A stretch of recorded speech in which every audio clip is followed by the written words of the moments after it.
Good morning po. Good morning. Marami po tayong guest ngayong umagang ito.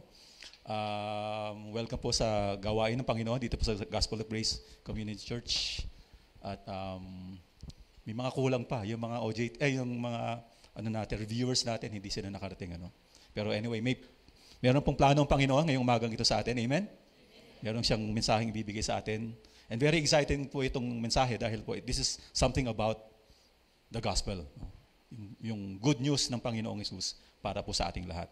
Tayo po ay tumumuna sa ating pong pananalangin sa Panginoon. O Father God, we exalt your name. We thank you, Lord, for once again reminding us that you are worthy to be praised and that because of your grace and your love for us, Lord, kami po, Panginoon, ay nagkaroon ng kaligtasan. At ngayon kami ay naririto sa bulwagang ito, Panginoon, for us to be able, O God, to once again hear your message, O God, for us this morning. And we would like to thank you, O God, for the things that we were going to hear. And even if, Lord, may mga pag-uusapan po kami that will indeed pierce our hearts, O God, we pray that you will help us, Lord, to obey you. You will help us, O God, to see that being a Christian, Lord, requires, Lord, obedience to you.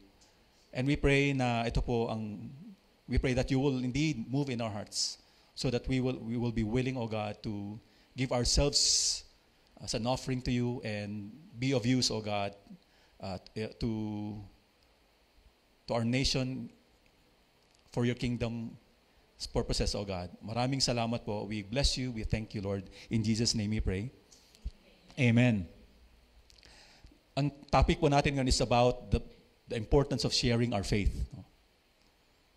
The subject of faith in general po is a very, very broad topic to discuss. Bakit po? Kasi po in the life of in our everyday lives, we actually practice faith. Naniniwala po ba kayo doon? Paano po natin pinapractice yung pananampalataya natin? Pag magko-cross po tayo, for example, ng street, meron tayong faith, na yung traffic light, hindi yan mag-green yan kaagad. Hindi yan mag-green kaagad para tumakbo yung mga sasakyan at masagasaan ka. Di po ba? Siguro kung kayo yung paranoid, you will not cross the street because you might get run over by the vehicles running on the street. When you ride an airplane, di po ba? You have faith that the pilot will bring you safely to your destination. Otherwise, kung wala kang tiwala doon sa pilot, you will not ride that plane. At hindi ka sasakay talaga doon, And you trust in the company who owns that airplane because you trust that they have checked thoroughly yung mga makina ng eroplano niyon so that it will not crash. You have faith in yourself, di po ba?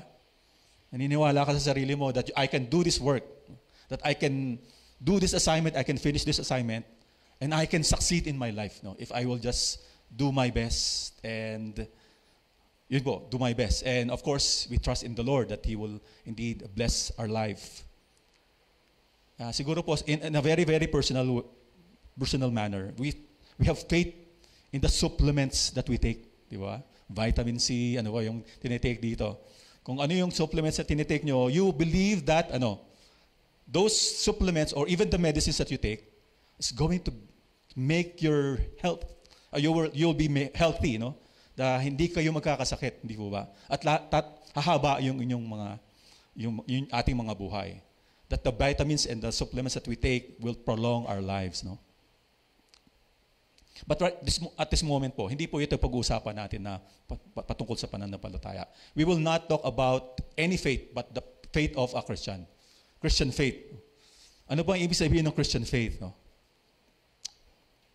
Hindi na tayo siguro we will not talk about theological definitions. Faith is something that we believe is going to happen. On one particular area siguro ng buhay natin. Faith in God. Ano ba ibig sabihin ng faith in God? We believe that God exists and that He created all things. Amen? We believe that God sees us right now. Nakikita niya tayo ngayong umagang ito, kung saan tayo naroon. And we believe that God sees our hearts. He sees every motive of our heart na andito sa nilalaman ng ating mga puso. Faith for a Christian is central. Because without faith, sabi nga po sa Bible, it is impossible to please God. And because we have faith, we trust in the Lord in every aspect of our lives. Hindi po ba? Kung tayo ay believer, meron tayong pananampalataya sa Diyos, we trust Him for every aspect of our lives. Career man yan, bahay, sa pamilya man yan, anything. No? We trust the Lord. We live according to the will of God because we have faith in Him. Amen? Bakit ka susunod sa Diyos? Because you know that He exists and He is worthy to be followed. Another aspect of faith in a Christian is, of course, yung salvation. By grace, a man is saved through faith. And this aspect of faith is what we will talk about this morning. So today, we will review what faith is, yung gospel actually, yung faith natin sa gospel. And from that, we will understand yung duty natin as a Christian pagdating sa pananampalataya po natin. So ito po yung outline natin this morning. The first main point is, what is faith? Second po, why we must share our faith. No? At may tatlo po itong points. It is a commandment. Death is inevitable and hell exists. Pangatlo, we have been given power. Okay? And pangatlo pong main point, what must we do to share our faith? Ang unang-una pong sub-point is, be a good follower of Christ. Master the gospel by heart and mind. Discipline ourselves for evangelism. Pray and be open to opportunity and share, of course, the gospel. So puntahan na po natin yung first major point po natin. What is our faith? No? And as I mentioned earlier, faith has something to do with salvation. At hindi na po tayo magpapaligo-ligo. Let's go now to Ephesians chapter 2, verse 8. Ang sinasabi po dito, for it is by grace you have been saved through faith, and this is not from yourself, it is the gift of God. So faith po sa isang Christian is key, to unlock the blessing of God to man. Kung sino man po tayo, kung sino man po tayo, ang pananampalataya po natin sa Diyos, siya ang susi upang matanggap po natin yung pagpapala ng Panginoon sa ating mga buhay. At ang unang-unang pagpapala pong dapat natin matanggap sa Panginoon ay salvation. No? Ano po may sabihin ng salvation? Kaligtasan. Bakit sabihin, siguro yung mga first-timers dito, hindi makakarinig ng gospel, saan ako kailangan maligtas? Yun po ang importante makita natin mamaya. No? Meron po tayong dapat ikaligtas. No? This salvation is by grace, sinasabi po ito sa verse nito, and it is a gift from God to those who have faith in Jesus. No? So makikita po natin dito, kung wala kang faith kay Lord, wala kang salvation. So why is salvation necessary? Bakit kailangan ng isang tao ng kaligtasan? Bakit natin kakailangang maligtas o iligtas ng Diyos? Because God demands us to be perfectly righteous, but we have failed Him miserably. Ang Diyos, ang demand niya sa atin, perfection, perfect righteousness, holiness. At kung titignan po natin ang mga buhay natin, if we will look at ourselves, we know that we have failed God in that very aspect. We are not holy. We are not perfectly righteous. No? In fact, we are very, very unrighteous if we will look at ourselves. No? Sinasabi po sa Romans chapter 3, dito po natin makikita kung ano ba yung detalye nitong pagdiligtas natin ng Panginoon. Romans chapter 3, starting verse 21, but now, apart from the law, the righteousness of God has been made known, to which the law and the prophets testify. The righteousness is given through faith in Jesus Christ to all who believe. There is no difference between Jew and Gentile. Sabi po dito, for all have sinned and fall short of the glory of God. This is our problem. We fall short of the glory of God. And all are justified freely by His grace through the redemption that came by Jesus Christ, o Christ Jesus. Ito po yung provision ng Diyos sa atin. Pwede tayong magkaroon ng kaligtasan. Verse 25, God presented Christ as a sacrifice of atonement through the shedding of His blood to be received by what? By faith. Alright. So makikita po natin, meron pong pinrovide ang Panginoon. The requirement of God is high. Holiness, perfect righteousness. And no man is able to meet that because all have sinned. Tayong lahat ay nagkasala. Hindi naman natin kailangang gawin yung kasalanan, pero pag naisip pa lang natin yung kasalanan, masamang intention natin, that's already sin against God. Sabi po ni Jesus Christ, no, if a man looks at a woman with lust, he has already committed adultery.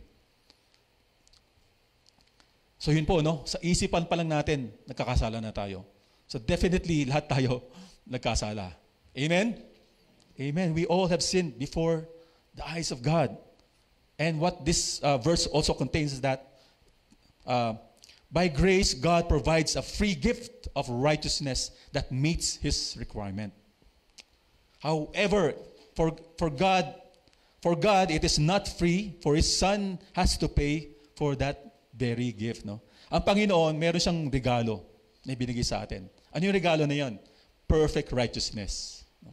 Kasi nga hindi natin kayang ma-attain yung righteousness na yun. Naghanda siya ng regalo sa atin. The perfect righteous Son of God. No? Yung nga lang, hindi yun libre sa Diyos. Because God had to send His Son for His Son to die, for Him to be able to purchase that righteousness for us. Jesus came, lived a perfect life, paid for the gift by dying on the cross. So when a man puts his trust in Jesus, he receives that gift of righteousness. Sino po dito naka-receive na ng gift of righteousness? I for one, ako po naka-receive na nun.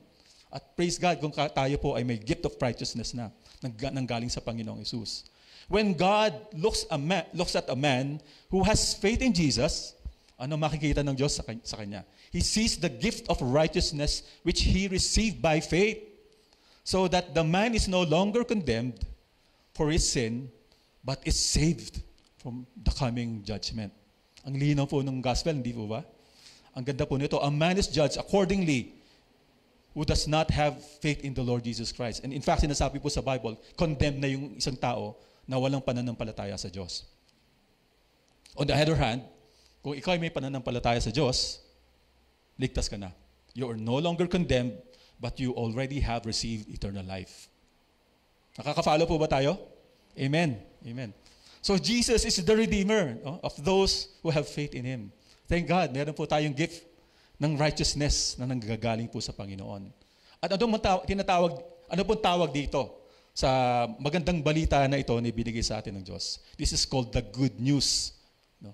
The good news of Jesus Christ that is available for everyone, no? to behold. No? By the same grace, mga kapatid, by the same faith, mga kapatid, yung pananampalataya natin sa Panginoon, meron po tayong mga bagay-bagay na iniintay, no? Kung tayo ay mga Christians na. Makikita po natin ito sa Hebrews chapter 11. Sinasabi po dito sa verse na ito. Now, faith is the assurance of things hoped for, the conviction of things not seen. No? So kung tayo tayo po ay Christian na, may relationship na tayo sa Panginoon, meron tayong mga bagay-bagay na iniintay, hindi po ba?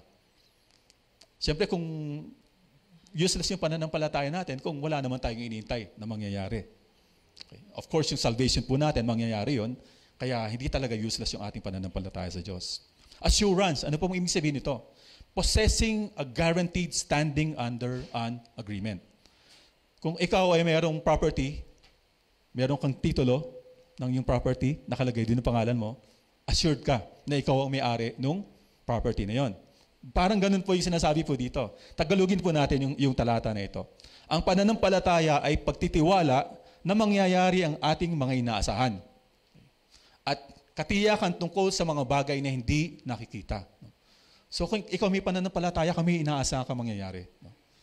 At yung mga inaasahan mo mangyayari na yun, ano sa sinasabi po dito? Hindi po siya nakikita. Ganun po talaga pananampalataya. No? You put a faith on something or someone whom you do not see, o hindi mo siya nakikita, o hindi mo nakikita yung mga bagay-bagay na yun. We are to possess things that we are hoping to come, and these are things that are invisible. What are the things that we are hoping for na hindi po natin nakikita? pagdating po sa ating pananampalataya. Ano po ba yun? Of course, kung tayo may faith na sa Panginoon, hindi na po tayo condemned. No? Na pagharap natin sa Diyos, pag tayo ay namatay, hindi na tayo husgahan ng Diyos. You are no longer condemned. No? Kung kayo po ay nakagawa ng matinding kasalanan at humarap kayo doon sa na-offend nyo na tao na yan, di po ba nakakatakot? Ngunit sinasabi po dito, pag tayo may pananampalataya sa Diyos, pag humarap tayo sa Diyos, hindi na tayo guilty. Ano na tayo? Exempted na tayo sa judgment, no? Sa penalty ng ating kasalanan. Ano pa po hindi natin nakikita? Eternal life, of course. No? Wala pa po tayo doon. Jesus' return and establishment of His kingdom. Hindi pa yun nakikita. Parating pa lang yung establishment of God's kingdom here on earth. The new heaven and the new earth. No? We are waiting for that. Life forever with God. No? Naisip niyo po ba yun? You will spend your life, your eternal life with God. Every day makikita mo ang Diyos. No? It's something that we could not comprehend at this moment. But siguro when we are in that particular situation na, we will stand in awe of God and raise our hands and worship Him. Because we will see the God who created the universe. Kung tayo po ay namamangha, if we are amazed when we see cosmos, galaxies, multiple, sobrang technicolor, no? yung mga galaxies na nakikita natin, how much more God pag nakita natin ng Panginoon at kasama natin sa araw-araw. Hebrews chapter 11 ulit, verse 8, sinasite po dito ang example ng pananampalataya. At ito po ang example na ito ay si Abraham. Sabi po dito, by faith Abraham, when called to go to a place he would later receive as an inheritance, hindi pa niya na-receive inheritance, anong ginawa niya? He obeyed and went, even though he did not know where he is going. No? Ganun po yung pananampalataya. Hindi ko alam, Lord, kung ano mangyayari sa akin. Pero magta-trust ako sa iyo. We have the promises of God, mga kapatid, in His Word sa Bible. No? That is enough for us to hope in what is to come and to obey Him just like Abraham. Tayo pong mga Christian, dapat po ito yung pananampalataya natin. Naniniwala ako na darating ka, Panginoon, at yung mga pinangako mo sa iyong salita, you will fulfill them. No? Kasama po dito, okay, sa promises po ng Panginoon, we await our eternal dwelling with God. Maganda po itong tingnan, no? Ito pong Revelation chapter 21. Basahin po natin. When I saw a new heaven and a new earth, for the first heaven and the first earth passed away, and there is no longer any sea. And I saw the holy place, the new Jerusalem. Ito po yung magiging dwelling place po natin eventually, no? Coming down out of heaven from God, made ready as a bride adorned for her husband. So meron daw pong city na bababa, ano? May new heaven and new earth. At yung itong earth natin, mawala na daw ito. No? Okay? And, tapos sabi dito, and I heard a loud voice from the throne saying, behold, the tabernacle. Ano po yung tabernacle? The dwelling place of God is among men. No? Ang ganda po. Kasama na natin ng Diyos. No? He will dwell among them, and they shall be His people, and God Himself will be among them. And He will wipe away every tear from their eyes, and there will no longer be death. There will no longer be any mourning, or crying or pain. The first things have passed away. Okay, gusto niyo po bang masama dito? Amen, di ba? Sinasabi po dito, kasama ang Diyos sa kanyang dwelling place tayo mga mananampalataya. At hindi lamang po yun. Tatanggalin niya ang mga luha sa ating mga mata. Okay. Wala na daw kamatayan. Okay, so yung kamatayan, dito lang yun. Pag namatay tayo once, yun na po yun. Ano? And there will no longer be mourning, wala nang pag-iyak, wala nang sakit. Ako, may sakit ako dito eh. So, wala na po yung mga bagay na yan. Ano? At lahat po yun ay dahil sa ating Panginoon. Tapos sabi po sa verse 27, and nothing unclean, and no one who practices abomination and lying shall ever come into it. Perfect. Di ba? Wala nang kasalanan, wala nang offense, wala nang sin. But only those whose name are written in the Lamb's Book of Life. So sino daw po yung makakasama dito sa city na ito? Those people whose names are written in the book of life. So may libro ang Diyos, no? At sana po, pagdating ng panahon, yung pangalan natin nandun. Sana yung pagdating ng panahon, yung mga kaibigan natin, mga mahal natin sa buhay, nakasulat dun yung pangalan nila. At makakasama natin ang Panginoon. No? To live in the presence of God and with Christ. A city whose architect and builder is God Himself. No? Marami tayong nakikita magagandang buildings dito. No? Sa ating, siguro kahit hindi dito sa internet. No? At wala pong match yun. Kasi po ang langit, no? Siya ang Diyos, ang architect at ang builder. No? Pwede kong sabihin, kay Brother Sam, yung mga ginagawa ni Brother Sam, manilang yon. Kasi yung heaven, hindi mo talaga siya ma-describe. And if you will read Revelations, nakikita nyo doon yung description ng heaven.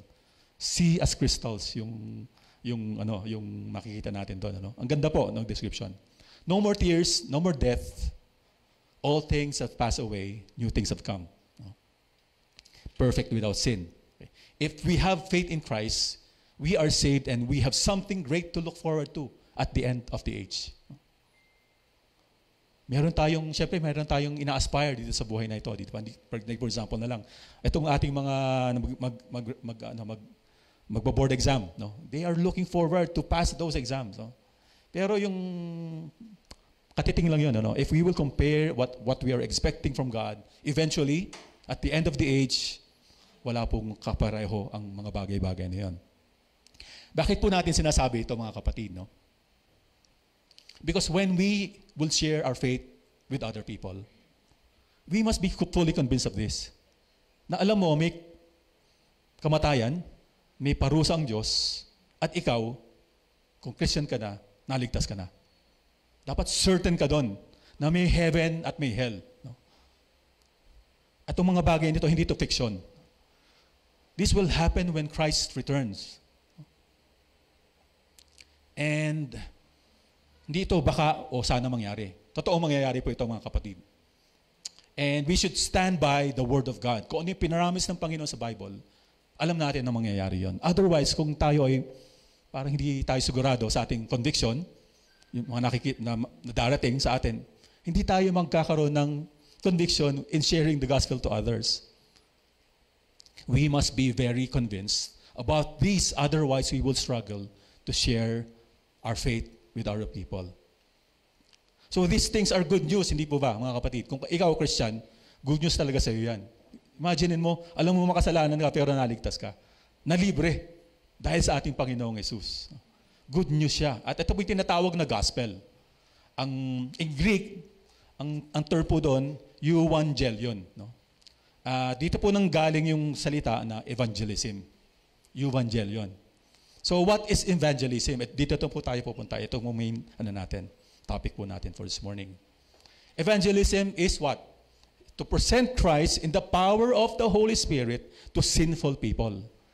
In order that they may come to put their trust in God through Him, to receive Him as their Savior and serve Him as their King in the fellowship of His church. Ang ganda po nito. No? So, ang evangelism daw po, ipipresent natin, ipakikilala natin ang Panginoong Hesus sa mga tao. No? Sino ba yung mga tao niyan? Mga sinful people. Sino ba yung mga sinful people? Tayo pong lahat yun. We all have sinned. No? Ang kaibahan lang po natin, tayo ay may tagapagligtas na. So yung mga hindi pa po naliligtas, no, we will share to them Jesus Christ. And sa pamamagitan po ng ng power of the Holy Spirit. We cannot convert a person for him to trust in the Lord.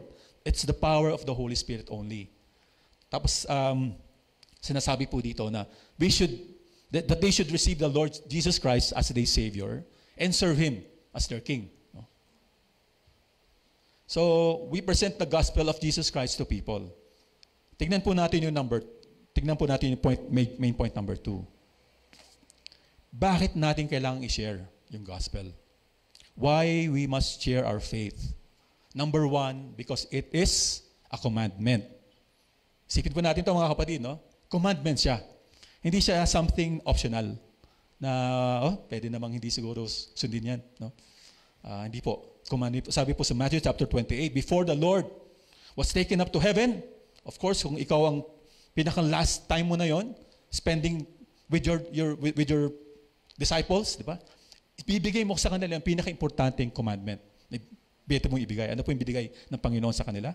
Go therefore and make disciples of all nations, baptizing them in the name of the Father and the Son and the Holy Spirit, teaching them to observe all that I commanded you, and lo, I am with you always, even to the end of the age. So makikita po natin dito, may commandment ng Panginoon, to the end of the age, dapat mag-make kayo ng disciples, at may promise din ng Panginoon sa atin that when you make disciples, He promised His help and His presence. So ang ganda po dito, malinaw na malinaw po ito, na commandment ito ng Panginoon, hindi lamang doon sa mga disciples during that time. Kung ikaw yung disciple ng Panginoon, commandment ng Panginoon sa iyo rin ito. Sa ating lahat, mga kapatid. At isa po sa mga commandment ng Panginoon sa atin is found in Matthew chapter 22, verse 39.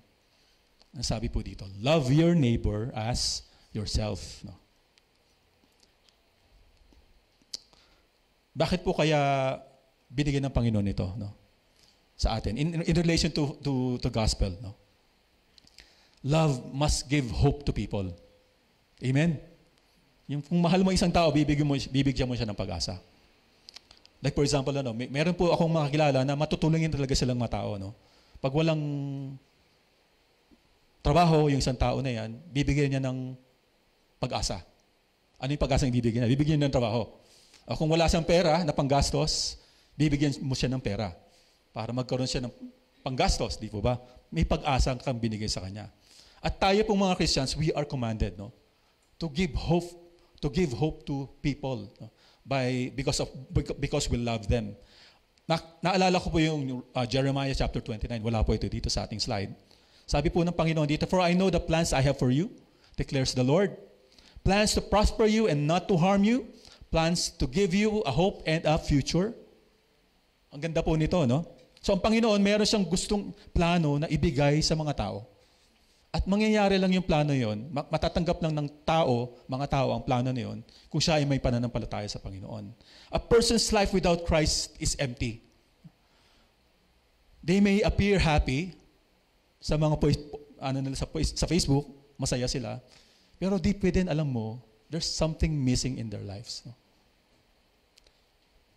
Kanino sila tatawag kung hindi ka Christian? Kanino sila tatawag kung may crisis sila? Sa friends? Okay. Kung sino man makatutulong sa kanila. Saan sila titingin ng pag-asa kung ang mundong ito ay, kung ang mundong ito lang ang nakikita nila? Ang sinasabi ko lang po dito, may Diyos na pwedeng tumulong sa kanila, na pwede nilang tawagan, na pwede nilang panampalatayahan. No? A life in Christ is the only life that will give real meaning and lasting hope for their lives. No? Strength for today and bright hope for tomorrow. Ito po yung kanta, isang line doon sa Great is Thy Faithfulness. Ang ganda po nito, no?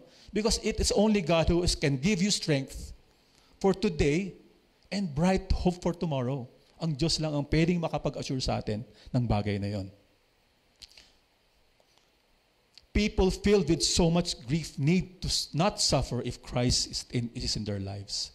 Kung isang tao ay wala kay Kristo, kawawa naman siya. So kung tayo ay may pagmamahal sa mga tao na ito, dapat nating share si Lord. Amen? Amen? Amen. Of course. We are commanded to share Christ so that they might have hope that there is God to whom they can come and there's a God who will listen to them. Sabi po sa Timothy chapter 2 verse 4, God desires all man to be saved. Ang Diyos, gusto niyang maligtas ang lahat ng tao. Ngunit paano maliligtas ang mga tao kung hindi sila makakarinig ng good news, ng gospel? Hindi po ba? So dapat talaga tayo, mag-immobilize po natin ating mga sarili. Immobilize natin, ibig sabihin, we should act upon the commandment of God to make disciples. Who else will share the gospel to the unsaved but those who are saved? Those who knew the gospel. Sabi po sa Romans chapter 10, ang ganda po nito. Verse 13, for whoever will call on the name of the Lord will be saved. Thank you, John. But how then will they call Sabi po dito, ulitin ko po, no? Narisak po ako sa tubig. Whoever will call on the name of the Lord will be saved. Pag tumawag ka sa pangalan ng Panginoon, magkakaroon ka ng kaligtasan. Hindi lang po ito yung tawag na tumawag ka lang for the sake of calling. Hindi po yun. Ibig sabihin, you have faith in the Lord Jesus Christ. No? Buong buo yung pananampalataya mo sa Kanya. Tapos sabi po dito, how then will they call on Him if in whom they have not believed? Siyempre, kung ikaw hindi ka nananampalataya sa Diyos, hindi ka tatawag sa Kanya. Hindi po ba? Tapos sabi po dito yung pangatlong question, how will they believe in whom they have not heard? Paano mananampalataya ang isang tao o maliligtas ang isang tao kung hindi niya narinig yung balita na yon, yung magandang balita na yon? Okay. And how will they hear without a preacher? Okay, preacher kayo. Actually, pwede tayong gamitin na preacher, gawin tayong preacher ng Panginoon sa mga tao. No? Hindi lang ako yung preacher dito. Tayo pong lahat. Because we have the gospel in our lives, in our hearts. Kaya nating i-share to. So kita po natin ito. Walang magsasabi ng magandang balita kung hindi sila makakarinig ng magandang balita kung walang magsasabi sa kanila ng magandang balita na yon. So kailangan po natin ipahayag yung magandang balita na yon. We need to warn them that there is a coming judgment. Naalala ko po yung may pinanood po kaming movie. I think the title of the movie is Impossible, The Impossible. And it talked about, it showed a story of a couple, of a family. Kung naalala niyo po yung 2004 na tsunami, Asian tsunami. So, yung family na yun, they were enjoying their time I think in Phuket, Thailand, no? And lo and behold, no, dumating yung tsunami. At ang daming namatay. I think 250,000 people died during that day. And that was very ironic because it happened the day after Christmas. No? Ganun po, no? May tsunaming darating, no? Pagdating ng Panginoon, parang tsunami siya sa mga taong hindi pa naliligtas. Alam niyo po yung ginawa ng mga countries in that area, sa Indian Ocean, nag-install sila ng early warning device. So that the next time magkaroon ng tsunami, alam na nila. The people will be warned and the people can go to higher places so that they will not perish. No? At ganoon din po tayo mga kapatid, we are the early warning device of God. Tayo ang gagamitin ng Panginoon to warn people that there's coming judgment and you need to repent and you need to put your faith in the Lord Jesus Christ. Ang dali sabihin, di po ba mga kapatid? Mayroon challenge actually, no? Sabihin mo, Brother M, hindi naman ako magaling magsalita eh. Di ba? Okay. It's not easy to evangelize. It's not easy to share the gospel. It's not easy to start a conversation that will lead to the gospel. Di po ba? Lalong-lalo na po ako siguro, no? Hindi po ako, I'm not the type of a person who would talk 2 hours straight. If you talk to me, ask me something, I will answer that. Pero, you will not find me talking 2 hours straight, no? Hindi pa ako ganun tao, no? So, meron po tayong fear actually to evangelize. We fear approaching a total stranger and talk to them about Jesus. We fear rejection and failure. We fear that people might think that we are weirdos. Alam niyo po yun, when you talk to people, alam mo bang may kaligtasan binibigyan Diyos? Ano yun? Pag kumusap ka ng isang tao, weirdo mo naman. Ano yung sinasabi mo na yan? Di ba? Ayaw po natin yun, di po ba? Parang weirdo na mga tao, no? Pero ito po yung sinasabi po about evangelism, no? Ano ba yung successful evangelism? Ito po ay nahango po sa sinabi po ni Donald Whitney sa kanyang book. Ito po yung description niya. It is when the person you witness comes to Christ. Of course, successful evangelism. Certainly, that's what we want to happen, di po ba? But if this is success, are we failures whenever we share the gospel and people refuse to believe?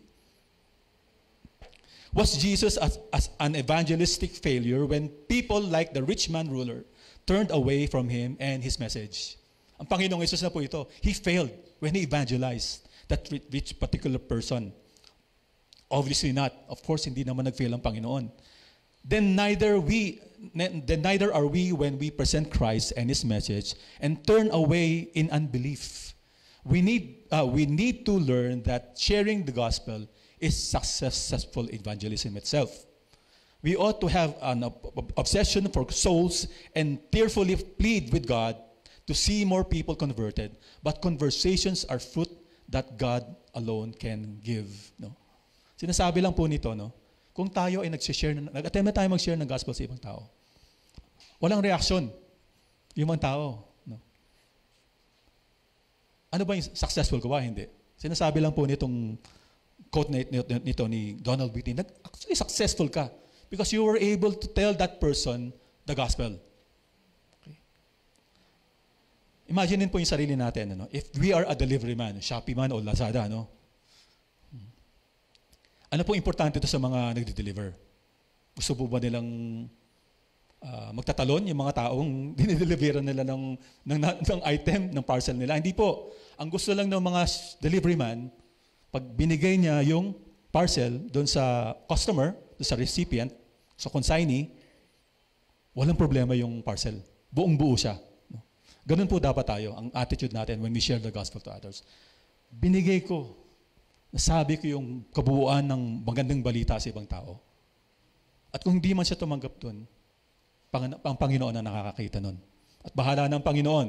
Kung gagamitin niya yung narinig niya sa akin, eventually, pag dumaan siya sa crisis, praise God, hindi failure yung pag-share ko ng gospel sa kanya. Amen? Amen. We are called not to be successful, but to be faithful. Success is in God's hands. Ano po yung pangalawa? Why we must share our faith? Death is inevitable and hell exists. Mga kapatid, heaven and hell is at stake here. The eternal destiny of that person is at stake. It is about soul being saved to the kingdom of God. In the kingdom of God. Sabi po sa Romans chapter 6 verse 23, the wages of sin is death, but the free gift of God is eternal life in Christ Jesus our Lord. Ito na naman po yung nabanggit natin kanina. May free gift ang Panginoon. Ano yung free gift na yun? Sinasabi po dito? Eternal life. No? And that can be attained only by putting our faith in the Lord Jesus Christ. So merong wages of sin. Tingnan po natin ngayon, anong description sa Bible kung ano mangyayari doon sa mga tao na hindi pa mananampalataya o hindi pa mga ligtas. Sabi po sa Revelation chapter 20 verses 11 to 15, then I saw a great white throne and him who was seated on it. Ang Diyos po ito, no? The earth and the heavens fled from His presence, and there was no place for them. And I saw the dead, great and small, standing before the throne, and books were opened. Another book was opened, which is the book of life. Yung nabanggit po natin kanina. Mayroong book na kung saan nakasulat yung mga maliligtas. No? The dead were judged according to what they had done as recorded in the books. So lahat daw po ng mga ginawa ng mga tao nakasulat doon sa libro na yon. The sea gave up the dead that were in it, and the dead and Hades gave up the dead that were in them, and each person was judged according to what they had done. Then death and Hades was thrown into what? Into the lake of fire. Tapos sabi po dito, the lake of fire is the second death. Yung sinasabi po kanina sa Romans chapter 6:23. Anyone whose name was not found written in the book of life was thrown into the lake of fire. Nakakita na ba kayo ng lake? Of course, maraming lake na tayo nakikita, no? Pero ito pong lake na ito, hindi po siya ordinaryong lake. May apoy, nag-aapoy na lake po ito, no? At ano naman natin yung apoy, di ba? Mapasok ka nga lang sa stove mo, nagka-blister ka, sakit na, di ba? Pero ito po, lake of fire. Tapos sinasabi po dito, yung mga tao na hindi ligtas, itatapon doon sa lake of fire. No? Think about your friends, mga kapatid. Think about your family members. Think about your office mates. The people you see every day. No? Sooner or later, they will die. And they will face this if they are not saved. Pag hindi sila nakarinig ng gospel. Will they find their names in the book of life? Sana. Pero dapat may gawin ka. Dapat i-share mo yung gospel sa kanya. That lake of fire is called hell. No? Meron sa ating mga likas na matulungin. Ano? Ang tulong na inibibigay natin sa mga kapwa natin. Kasi mahalaga yung mga bagay na yun. Pera o physical strength, physical tulong na binigay natin sa kanya.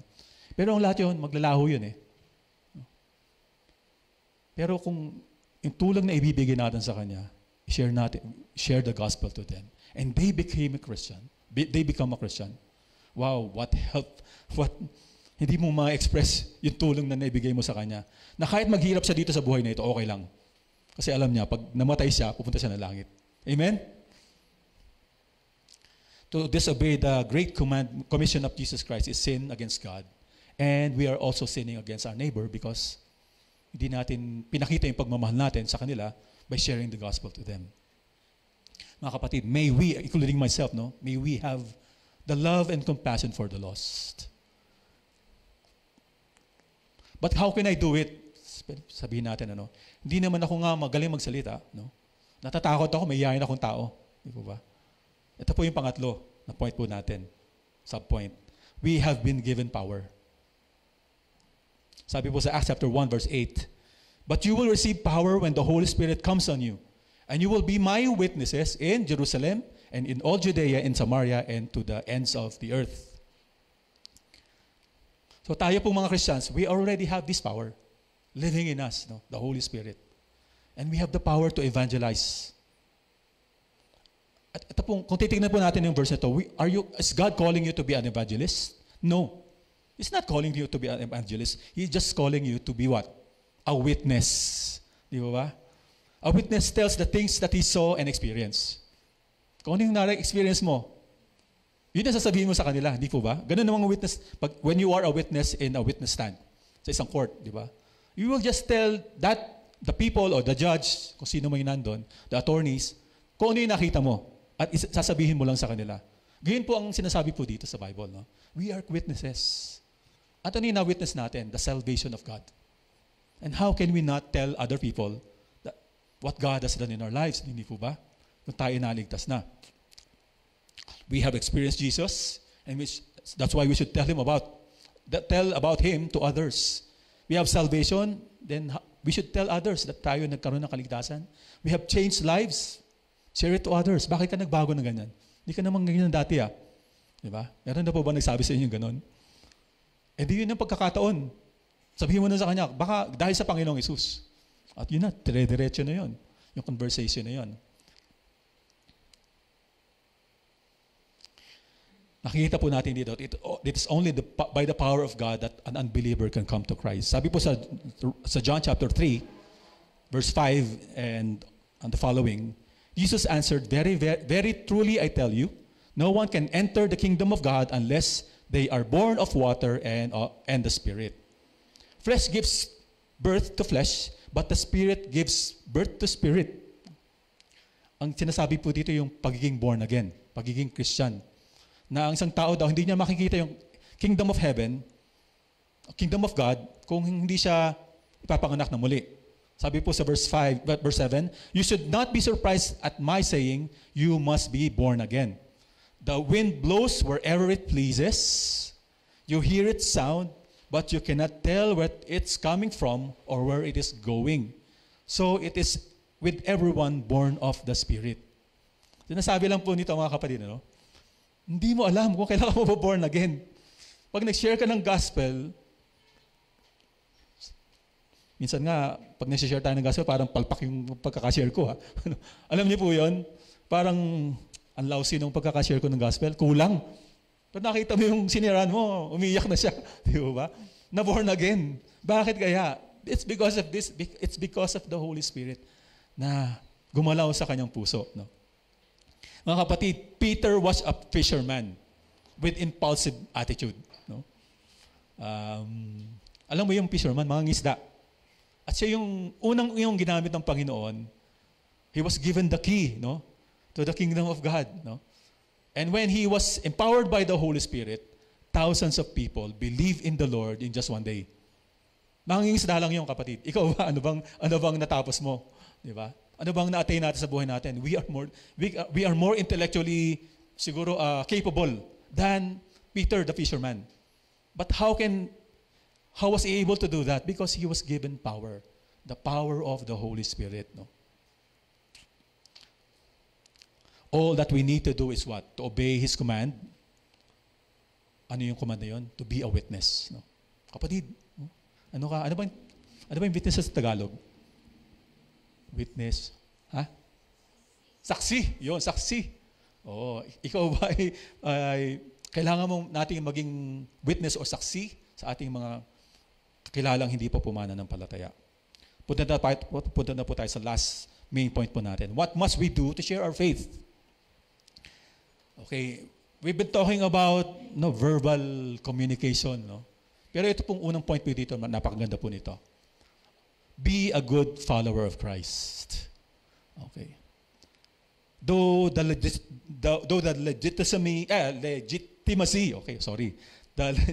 legitimacy of the gospel doesn't rely on us. Yung gospel, hindi naman naka-rely sa ating buhay yan.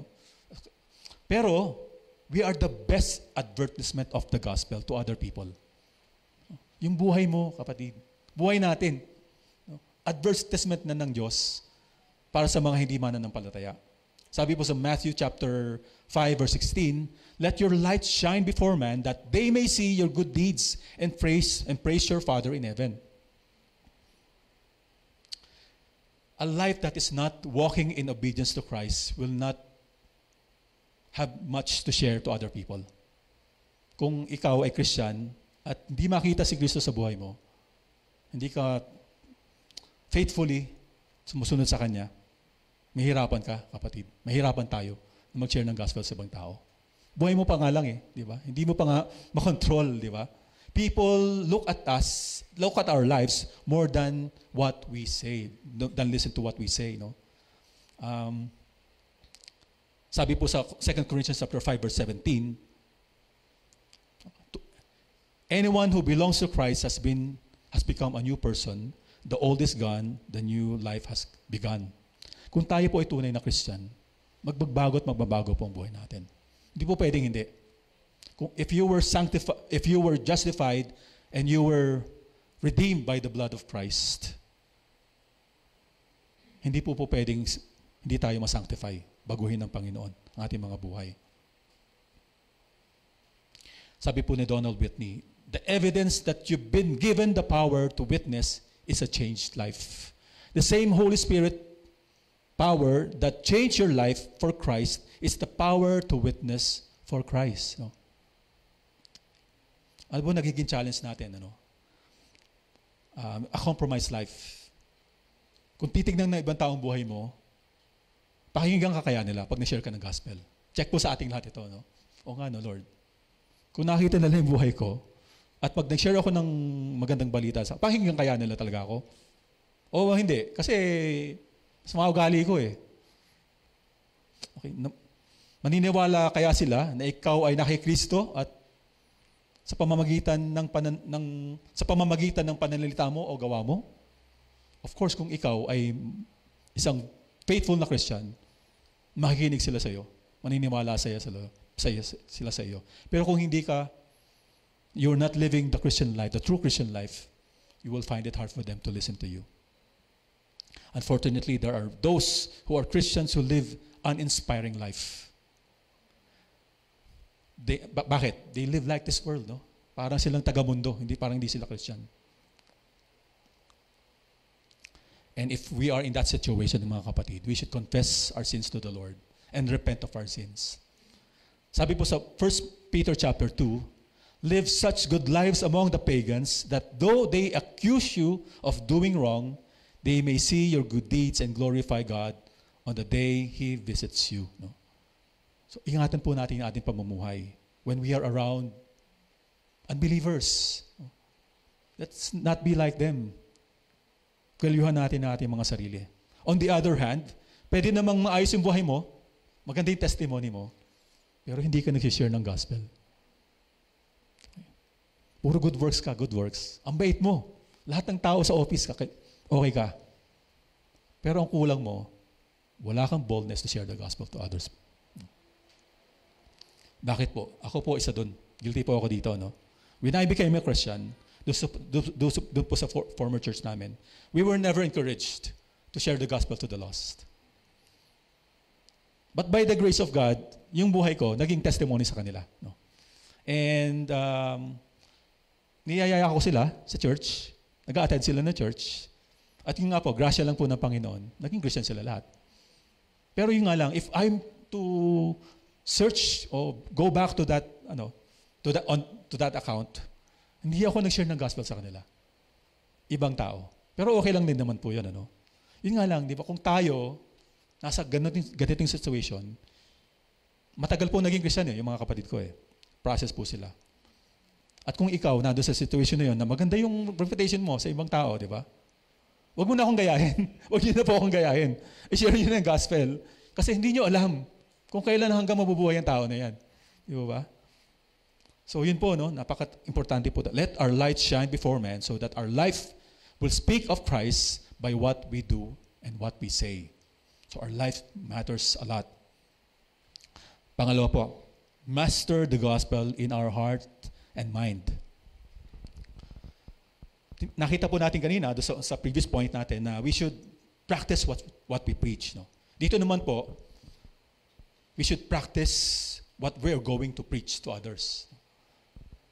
Surely if we have understood the gospel well enough ourselves to be converted, we should know it well sa ating mga puso, di ba? Na-convert ka nga kapatid Paano ka na-convert? Nalaman mo yung katotohanan at nag-respond ka doon sa katotohanan na yun. Yun pa lang alam mo na kung paano ka makakapag-share ng gospel sa ibang tao. No?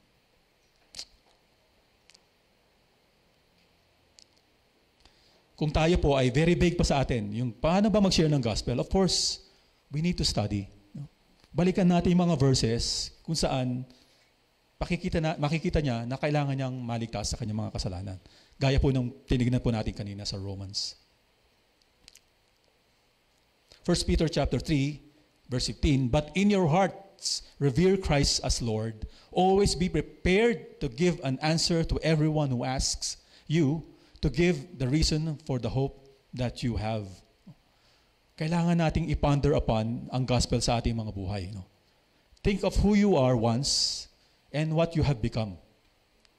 Isipin mo yung sarili mo, di ba? Kung ikaw hindi ka na, ano ka dati at ano ka na, sino ka na ngayon?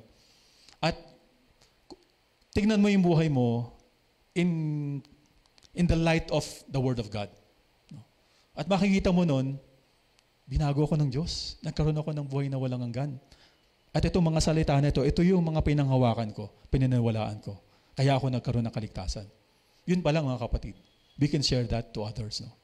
So we should make effort to do that. Suriin natin ang Biblia at ang katotohanan ng Diyos para tayo ay may ma-share na katotohanan sa kanilang mga tao, sa ibang mga tao. And of course, pwede rin gamitin natin yung ating testimony mismo, di ba? Pero yun nga lang, kailangan natin mag-share ng mga verses sa kanila. Pangatlo po, discipline ourselves for evangelism. Be evangelism ready. Okay. Sabi po sa Colossians chapter 4, be wise in the way you act toward outsiders. Make the most of every opportunity. Hindi ka mag-iintay ng opportunity. Make the most of what you have. Let your conversation be always full of grace, seasoned with salt, so that you may know how to answer everyone. So be evangelism ready. Naalala ko po yung account po ni Philip do sa Book of Acts. Nung nakita niya po yung isang eunuch, African eunuch, na nagbabasa ng Bible, binabasa niyo yung Isaiah chapter 53. Nilid si Philip to talk to that eunuch. At in-explain ni Philip doon sa eunuch na yon kung ano ibig sabihin ng Isaiah 53. Yung verse na yan, patungkol kay Lord Jesus Christ yan. Yung namatay sa krus. Yung nababalita mo. No? At siya yung fulfillment ng prophecy na yan. No? Alam niyo po nangyari? The eunuch believed instantly at binaptized ni Philip yung eunuch na yon. Sinasabi lang po natin, we should always be ready. That when we see strangers, when we see a person, ano bang naisip mo sa kanya? Ina-evaluate mo ba yung suot niya? Oh, branded yung suot ha. Mayaman siguro to. Hindi po yun na dapat nating isipin. Isipin po natin, paano ko kaya ito i-approach at i-share yung gospel sa kanya? Be evangelism ready. No?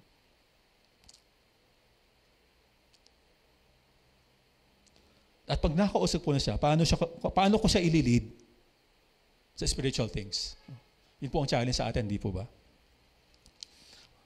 Ako po, gusto kong, alam niyo po yung desire nyo, na gusto niyo talaga mag-share ng gospel. So that whenever I would meet people, lalong-lalo na po siguro yung mga buyers ko, nagbebenta po ako ng kuno sa online eh. Hindi naman parati yun, ano? Very seldom lang. Like for example, yung ahente po namin, yung broker po ng aming property na binibenta po namin, nakausap ko siya. Tapos meron akong iniintay na conversation na open door. Parang nabanggit niya yung choir siya sa church. Yung ganun po, ano?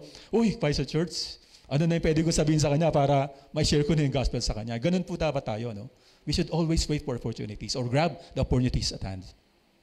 Dapat nating pagplanuhan at ipag-pray po talaga natin ang pag-share ng gospel. Ang pang-apat po na dapat po nating gawin kung paano po tayo mag-share, ito po, pray and be open to opportunity. Sino po yung pagpa-pray natin? Yung sarili po natin. Okay? Sarili po natin na hindi tayo dapat mahiya. That when we share the gospel to them, we should be bold. At may conviction talaga tayo. No? Na gamitin tayo ng Panginoon that we should always be ready. When the opportune time comes, handa po tayo mag-share ng gospel. So, kailangan po natin, magsaulo na tayo ng mga verses natin sa Bible. O sa phone natin, download na natin yung Bible apps. No? Para pag may dumating na pagkakataon, ito na. Share na po natin yung gospel. And of course, we should pray for the souls of whom we desire to share the gospel to. Pag-pray natin. Kasi it's not a battle against flesh and blood. Okay? It's a battle in the spiritual realm. At ang kailangan po natin ay empowerment ng ating Panginoon. Empowering ng ating Panginoon sa atin. How can we open? Siguro, a practical example. How can we open a spiritual conversation with a person?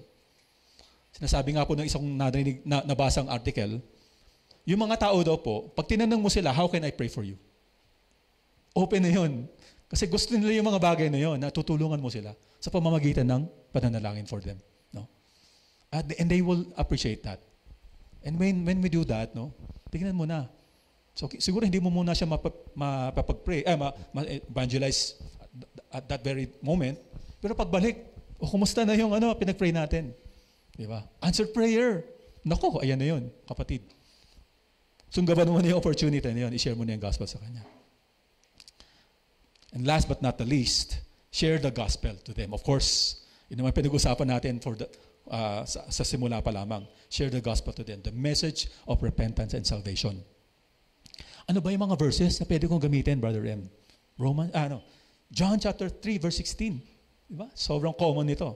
For God so loved the world that He gave His only begotten Son, that whosoever believes in Him shall not perish but have eternal life. Full gospel yun, mga kapatid. No? Okay. Ano pa? Romans 6:23. Meron po tayo dyan sa mga sa mga boxes po natin. May track po dyan. Na pwede natin gamitin yung mga tracks na yan to share the gospel to others people. Sana kumuha kayo. No? At aralin nyo mabuti. Paano ko po ito i-explain sa mga gusto kong share ng gospel? No? Mga kapatid, there is no one way to share the gospel to others. May mga methods, maraming methods na pwede tayong gamitin.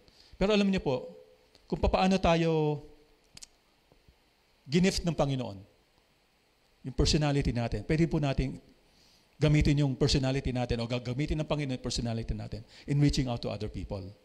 And when we share the gospel to others, let's keep it simple. Huwag kang mag-share ng mga eleksyon. Mga predestination. Ako, mahirap po yung kapatid. No? Sabi mo na sa kanya, nagkasala ka, kailangan mo tagapagligtas. Kailangan mo tanggapin si Lord sa buhay mo. Okay? At pagsisi sa kasalanan mo. So when we share the gospel to them, ano po yung mga 4 na bagay na kailangan po nating ma-communicate sa kanya? He should admit being a sinner. No? That he cannot save himself. Kahit gaano ka kabuting tao, hindi mo kayang ligtas ang sarili mo. Only God can save you. Pangalawa, that he should ask the forgiveness and he should repent of his sin. Talikuran niya yung kasalanan niya at siya ay humingi ng tawad sa Panginoon. Pangatlo, believe that Jesus Christ died on the cross for the forgiveness of his sin. Of course, ang Panginoon lang talaga makakapagligtas sa kanya. Pang-apat, make Christ the Lord of his life. Sabihin mo natin sa kanya, you should follow Christ, no? And be his disciple. And when we have communicated this at nangyari ang mga bagay nito, anong dapat natin gawin? We should pray for him. And we should pray with him. I-lead natin siya sa prayer kung kailangan. No? Upang siya ay makonkretize yung kanyang pananampalataya sa Diyos. Advise him to go to church and grow in his relationship with the Lord. Mga kapatid, importante po ito. When we share the gospel to others, at siya ay naging Christian, huwag nating iiwan yung tao na yun. Kailangan nating i-follow up siya. At i-lead natin siya sa isang church. Naalala ko po yung isang, meron po sana akong kukwento, kaso na po tayo sa time. The power of God unto salvation, the gospel, not only saves people from God's judgment, but also from the struggles and pain of life. When one has faith in Christ, the life of a person radically changes. No? Alam niyo naman po ito, no? From one of hopelessness to one that is vibrant with hope. Alala ko po yung kwento nung isa sa Matthew chapter 9. Ito pong bleeding woman who had been bleeding for 12 years. Ano po yung pananampalataya niya nung dumaan ng Panginoon? Sabi niya sa sarili niya, kung mahihipo ko lang yung cloak ng Panginoong Jesus, gagaling na ako. Lo and behold, nahipo niya yung cloak ng Panginoon, gumaling siya. Instantly. No? At alam niyo po, for sure, that the life of that person was changed forever. Dahil siya ay na-meet niya ang Panginoon at nagkaroon siya ng pananampalataya sa ating Panginoon. Many people, kapatid, are bleeding inside. No? The life of that person can change instantly if he will come to know the Lord Jesus Christ. Mga kapatid, the only permanent help that we can give to people is to introduce them to the Lord Jesus Christ. We are commanded to love one another, and the greatest expression of that love is to share the gospel of the Lord. We can carry the light of Christ in this world. Yan ang tanong po natin. Opportunities, Brother M. Kailangan ko ng opportunities eh. Nasaan ba yung opportunities na yan? Kapatid, nothing is an accident, no? You are a teacher in your school for a higher reason. Teacher ka lang ba talaga dyan? O may purpose ang Panginoon sa'yo, kaya ka nandyan? Nasa school ka, may mga classmates ka. That's an opportunity. Ang laki ng clan nyo, ng pamilya nyo. That's an opportunity to share the gospel to them. Meron kang mga friends. Opportunity yan to share the gospel to them. You have people na minimanage mo. Opportunity yan. Ikaw ay very influential person. Manager ka o kung ano man sa trabaho, opportunity yan. Meron kang nanay at tatay na hindi pa Christian, opportunity yan. Okay. Meron ka namang mga anak na hindi pa Christian, opportunity rin yan. So, makikita mo natin mga kapatid, God placed us wherever we are. And those places are opportunities for us to be of use by the Lord. The gospel of Christ gives hope to the hopeless, life to dying man, turns mourning into dancing, grief to joy, tears to laughter. The importance of sharing the gospel cannot be undervalued. It is the most important service a man could do to his fellow man. Amen? Amen. Sabi po sa 1 Corinthians chapter 15, therefore, my dear brothers and sisters, stand firm. Let nothing move you. Always give yourselves fully to the work of the Lord. Share the gospel to the people, to the lost, because you know that your labor in the Lord is not in vain. Amen? Tayo pong lahat ay tumayo sa ating pong kinalalagyan.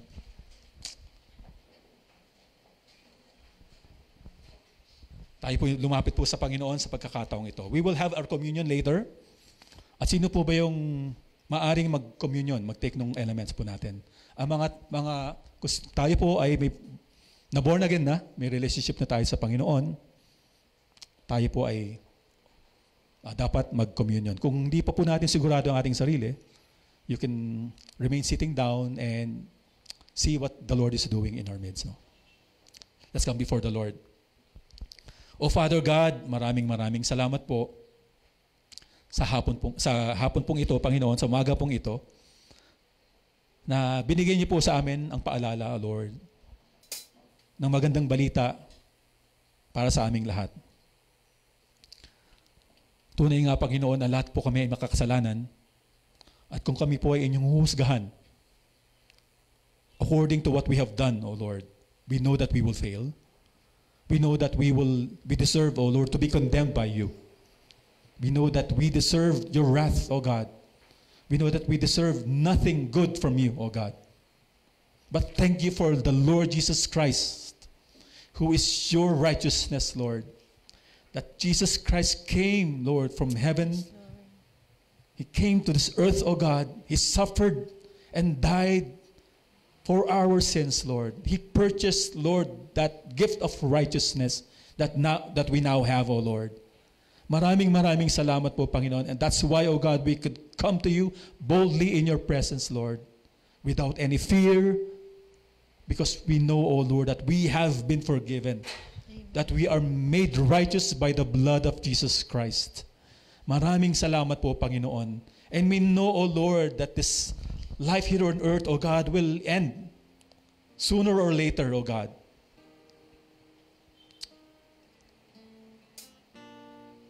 And we are anticipating, O Lord, we are hoping, Lord, our hope, O God, is sure that one day, Lord, we will dwell with you in your presence in heaven. And what an awesome, Lord, joy we will have, O God, during that time, O God, when that day comes, Lord. Maraming salamat po, Panginoong Diyos, sa inyo pong mayamang awa, Panginoon, sa amin. Purihin po ang inyong pangalan, Panginoon. Hindi po kami karapat-dapat. We are unworthy, O God, to be saved by you, O God. But nevertheless, Lord, your grace was abundant, Lord. Amen, Lord. That we have come, O God, to saving knowledge of Jesus Christ. And that knowledge, O God, itself, Lord, also changed our lives, Lord. Binago niyo po ang aming mga buhay. Amen. Binigyan niyo po kami ng buhay na pag-asa at pag-asa sa mundong ito, Panginoon. Ang lahat ng ito, Panginoon, inatanggap po namin, Lord, Amen. galing sa inyo. At tulungan niyo po kami, Panginoon, ang mga naranasan namin na ito, Panginoon, sa inyo, nang galing sa inyo, Panginoon, ay maibahagi po namin sa aming mga kakilala, Panginoon. Yes, Lord. Help us, O God, to have that strong conviction that the things that we are hoping for shall indeed come, Lord, shall indeed come eventually, Lord. And we pray, O God, for your Holy Spirit to lead us, that you will empower us, O Lord. Grant us, O God, in our hearts, love towards the lost, Lord. Towards those who are not yet believers, O God. Tulungan niyo po kami, Panginoon, that we will have the burden to share your gospel to our friends, to our office mates, to those who are under us, to those who are unbelievers yet in our families, O God. To the people whom we see every day, Panginoon, mga janitors man ito, Panginoon. Amen, Lord, mga basurero man ito, Panginoon. Lord, give us a heart of compassion for these people. And we pray that you will work in our hearts, Lord, so that the gospel will indeed, O God, be alive and sparkling, Panginoon, in our hearts, O God. Rekindling our hearts, O God, Panginoon, to really impart, O God, your blessing of salvation to other people, Lord. Maraming salamat po, Panginoon. And for those, O God, people who, Panginoon, sa mga nakarinig po ng iyong ebanghelyo ngayong umagang ito, at binuksan niyo po ang kanilang mga puso, Panginoon. Nawa, O Diyos, dalangin ko po na patuloy na kayo ang kumilos sa kanilang mga buhay at isuko nila ang kanilang mga buhay sa inyo, O Panginoong Yesus. At sila ay manampalataya upang sila ay magkaroon ng kaligtasan at pagbabago, Panginoon, ng pag-asa, Panginoon, sa kanilang mga buhay na ito. Maraming salamat po, O Diyos. We commit to you, Lord, our evangelism work, O God. Yes, Lord. We submit ourselves to you, Lord, Yes, Lord. that you will enable us, O God. Enable us, O Lord, to go out of our comfort zones, Lord. and obey, O God, our calling, Lord, to make disciples of all nations, Lord, and baptizing them in the name of the Father and of the Son and of the Holy Spirit, and teach them, O God, what you have taught us, Lord. Maraming salamat po, Panginoon. At alam po namin na kung i-desire po namin ito ng buong puso, Panginoon, gagamitin niyo po ang aming mga buhay. At kami po, O Diyos, ay umaasa, Panginoon, sa inyong gagawin sa paggamit niyo po sa amin. Maraming salamat po sa umagang ito, Panginoon. And all glory, O God, and praises be unto you, for you and you alone are worthy, for you are the God who saves. You are the God who calls the lost, Lord, to your kingdom and to your family. We bless you. We thank you, O Lord. All this we pray, Panginoon, in the name of our Lord and Savior Jesus Christ. Amen. Amen.